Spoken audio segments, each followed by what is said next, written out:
যে দেখেন আপনাদের ভাইয়া এখন প্যান্ট কাটিং করতেছে। কি করবে, দোকানে তেমন কাজ নাই, তারপর যেইটুকুই আছে। আমাদের মার্কেটে কোনো কাস্টমার নাই, কারো দোকানেই নাই, অবশ্য আমাদের দোকানেও নাই। যেটুকুই আছে সেইটুকুই কাজ কাটিং করতেছে। কি করবে, কাজ তো করতেই হবে, কিন্তু সামনে কি হবে আসলে আমরা কিছুই বুঝতে পারতেছি না। এইভাবে কাজ কমে গেলে দিনে দিনে সবাই যদি রেডিমেড পরে বানিয়ে পরবে কে? বানিয়ে না পরলে আমাদের কারিগররা কি করবে, আর আমরা কিভাবে চলবো বলেন তো? এর জন্য বলবো আমাদের মার্কেটে আসবেন। আমাদের মার্কেটে এসে দেখবেন আমাদের এখানে অনেক দোকান আছে টেলারিং।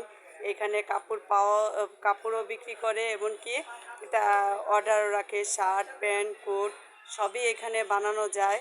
আপনারা আসবেন, নতুন নতুন ডিজাইনে সুন্দর কাপড় বানাতে চাইলে আমাদের এলিফ্যান্ট রোডে সারা ট্রপিক্যাল সেন্টারে চলে আসবেন।